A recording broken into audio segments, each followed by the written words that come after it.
At our family dinner, my mom put down her fork and said the words that made my blood run cold. We're selling the house.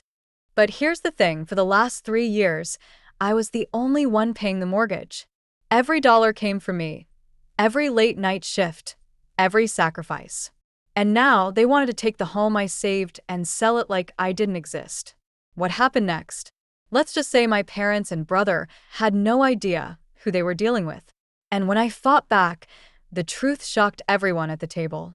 Asterisk, I'm Claire Donovan, 29 years old, a nurse living in Portland, Oregon. I don't usually make a big deal about family dinners. They're routine, a little stiff, but predictable. But that night, everything shifted. It was supposed to be just another Sunday meal: roasted chicken, mashed potatoes, my mom fussing about the salt, my dad sipping his iced tea like he had all the time in the world. I came straight from a 12-hour hospital shift, still in my scrubs, my hair pulled back, exhaustion clinging to me like a second skin. But I showed up anyway, because that's what I always did. I showed up. For them, for this house, for everything. The evening started harmless enough. My mom passed the potatoes, my dad commented on the neighbor's new car, and my brother Ryan, 3 years older than me, bragged about some half-baked business idea involving importing rare sneakers.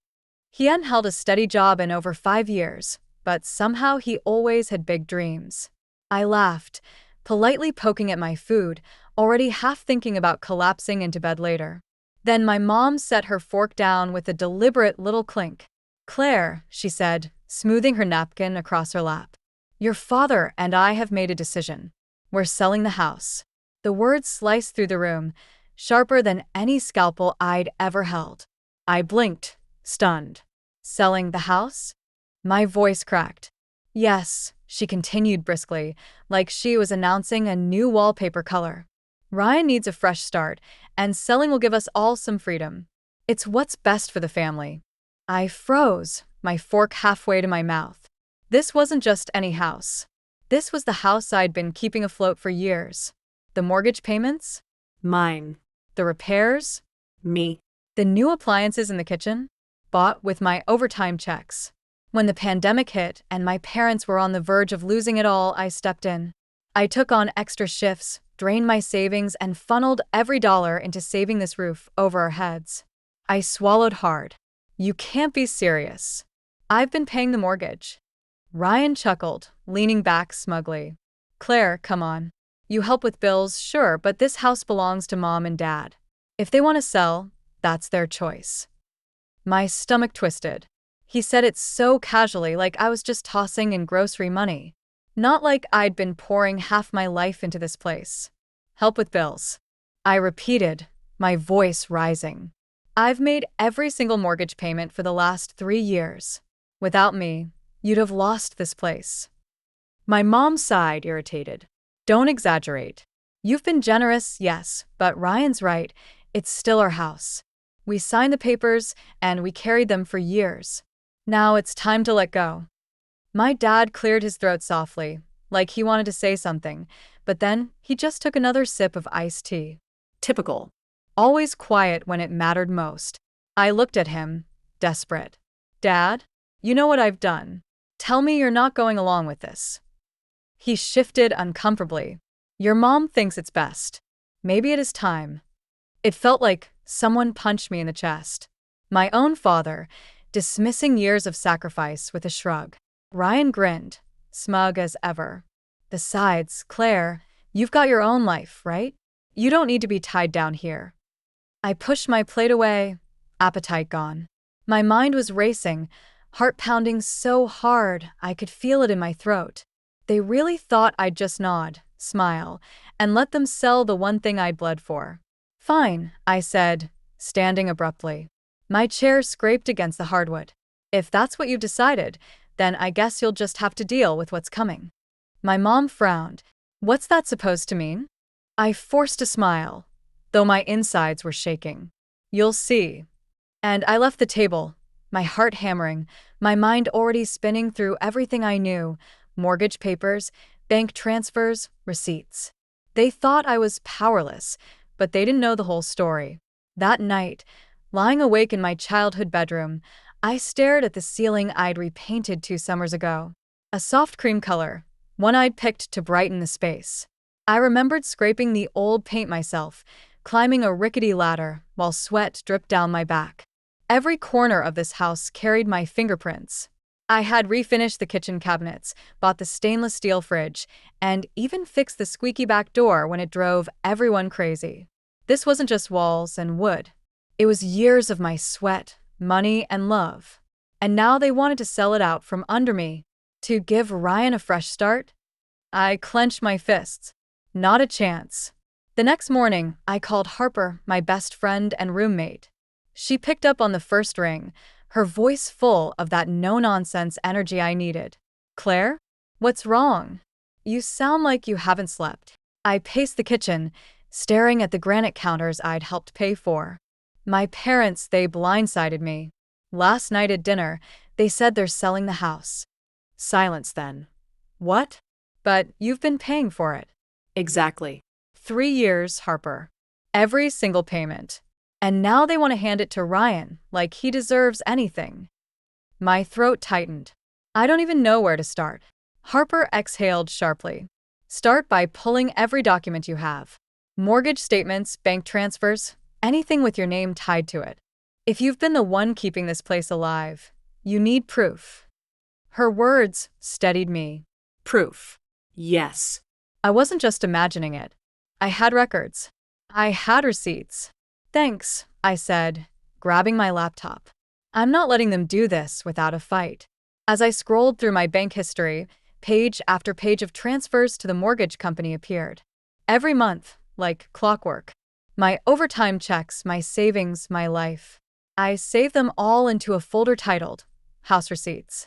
Because if my parents thought I'd roll over, they were about to find out just how wrong they were. Part 2.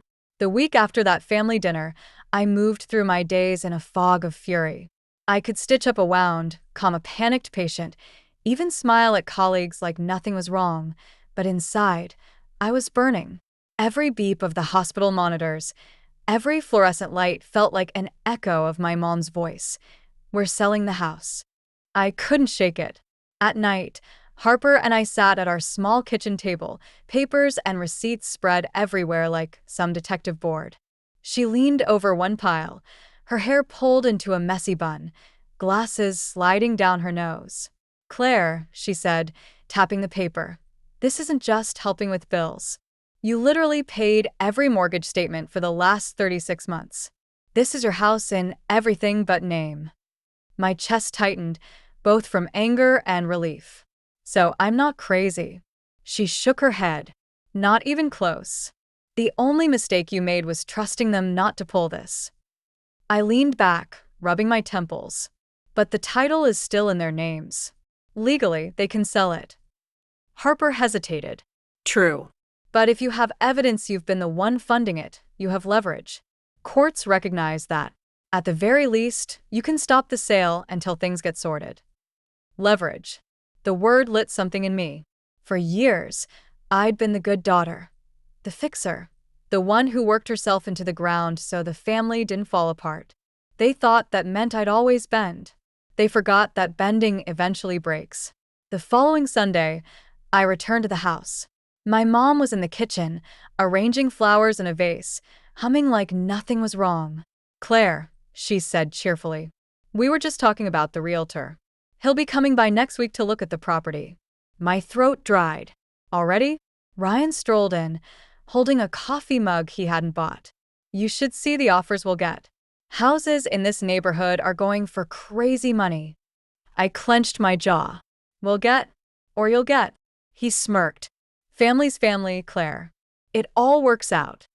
I pulled a folder from my bag and dropped it on the counter. Pages fanned out, mortgage statements, bank transfers, my name stamped again and again. "Funny," I said, my voice steady though my hands trembled, "because according to this, I'm the one who's been paying for this house." Not you. Not Mom. Not Dad. Me. My mom's humming stopped. She set the vase down too hard, water sloshing over the edge. "Claire, don't make this dramatic." "Dramatic?" I snapped. "You told me to pick up shifts when Dad's hours got cut." You begged me to help, and I did. I worked nights, weekends, and holidays. I poured everything into this place because I thought we were a family. And now you want to sell it like I never existed? Ryan rolled his eyes. You're acting like you bought the deed. You didn't. You were just helping out. That's what family does. Helping out. My laugh was sharp, bitter. I gave up vacations, dates, even sleep for this. Meanwhile, what have you done, Ryan? Besides, sit around and pitch half-baked schemes. His face flushed. Don't start with me. But I didn't stop. The dam had broken. No, you don't get to stand there and minimize me. This house stands because of me. And if you think I'll let you cash out while I get nothing, think again. For a moment, silence. Then my mom crossed her arms, lips pressed thin. You've made your point. But we're still selling. I felt it then, the shift inside me. That last tether snapping. They weren't listening. They'd never listen. Unless I force them to. Then I'll stop you, I said quietly. Her eyebrows shot up. Excuse me? I have every receipt. Every transfer. If you try to sell, I'll take this to court. I'll make sure no realtor touches this place until a judge decides who it really belongs to. Ryan laughed too loudly. Court? Do you even know what lawyers cost? You don't stand a chance. But I saw it, the flicker of unease in my mom's eyes. She knew I wasn't bluffing. I leaned closer, voice low and steady. Don't test me, because I'd rather spend every dollar I've got fighting than let you erase me. I left before they could answer, my heart pounding so hard it hurt. Back at Harper's, I collapsed onto the couch, burying my face in my hands. I can't believe it. They really don't care. Not about what I've done. Not about me. Harper sat beside me, squeezing my shoulder. Claire, this is bigger than the house. They've been taking you for granted your whole life. This is just the final straw. Her words sank in. She was right. It wasn't just about wood and walls. It was about years of being the second priority. Ryan the golden boy and the workhorse. And now they wanted to cash in on my sacrifice like it was theirs to take. No. Not this time. That night, I called a lawyer recommended by one of my coworkers. His name was Jordan Pierce, sharp-voiced and direct. After explaining everything, he paused. Claire, you have a strong case. If you've been the sole payer on that mortgage for 3 years, a judge will absolutely consider your claim. It won't be simple, but it's winnable. Relief and fear tangled in my chest. So, I'm not crazy to fight this? Not at all. In fact, you'd be crazy not to. When I hung up, I felt something I hadn't in weeks. Power. For once, I wasn't just reacting. I was moving. The next morning, I filed a petition to halt any sale of the property. My parents would get the notice soon enough. And for the first time in a long time, I slept soundly. Because I wasn't just Claire, the quiet fixer, the good daughter who bent until she broke. I was Claire Donovan, the woman who finally decided. No more. Part 3. The morning the court papers reached my parents, my phone blew up. First, my mom. Claire, how could you do this to us? Then Ryan. You're insane. This won't work. You're embarrassing yourself. Finally, my dad, silent for weeks, sent one short text. Call me. I didn't. Instead, I sat with Jordan, my lawyer, in his downtown office, stacks of files between us. He was calm, confident, the opposite of the storm inside me. They'll try to argue it's their property, he said, tapping the papers. But with these records? 3 years of consistent payments from your account, plus improvements you funded? You have an equitable interest. Judges take that seriously. I nodded, my throat tight. They're going to hate me for this. Jordan gave me a look. Claire, they already treated you like you didn't matter. This is just you saying you do. That night, Harper and I shared takeout on the couch. She raised her carton of noodles like a toast. To Claire, finally raising hell. I laughed for the first time in days. Hell has a mortgage, apparently. 2 weeks later, the hearing. Walking into the Missoula courthouse felt surreal, like stepping into a TV drama. My parents sat on one side, Ryan beside them in a suit that looked borrowed. My mom wouldn't meet my eyes. My dad's face was stone. When the judge entered, everyone rose. My hands trembled, but I held my head high. Jordan presented first, laying out every transfer, every mortgage payment, receipts for the new roof, appliances, even paint cans. He showed my bank records, month after month of deposits, leaving my account. "This house only exists today," Jordan said firmly, "because Ms. Donovan sacrificed her earnings, her savings, and her time to keep it afloat. Without her, it would have been foreclosed. Equity and fairness demand recognition of her ownership." My chest swelled. Someone was finally saying the words I'd swallowed for years. Then their lawyer stood, a thin man with a sharp voice. "With all due respect, Claire is their daughter. Families help each other. These were voluntary contributions, not contractual obligations. The deed remains in Mr. and Mrs. Donovan's name. They are within their rights to sell." Voluntary. The word cut deep. Like the sleepless nights, the skipped meals, and the aching back after double shifts had been optional. The judge looked at me. "Ms. Donovan, do you want to say anything before I make a decision?" My throat tightened. This was it. I stood, clutching the papers in my hand, though I didn't look at them. I looked at my parents. "When the bank called 3 years ago, you didn't have anyone else. Ryan wasn't here. Ryan wasn't helping. It was me. I didn't think twice. I gave up my future, my savings for a house I thought was ours, because I believed in this family. I thought my love and sacrifice meant something. But you've shown me it meant nothing to you. So no, these weren't just voluntary contributions. This was me keeping my family alive. And if the only way to prove my worth is to fight in this courtroom, then so be it." The room was silent. My mom's eyes finally flicked to mine, wide, wet. My dad shifted uncomfortably. Ryan scowled. The judge nodded slowly. "Thank you, Miss Donovan." He shuffled his papers, then looked up. "After reviewing the evidence, I cannot in good conscience allow this property to be sold without addressing Miss Donovan's equitable interest.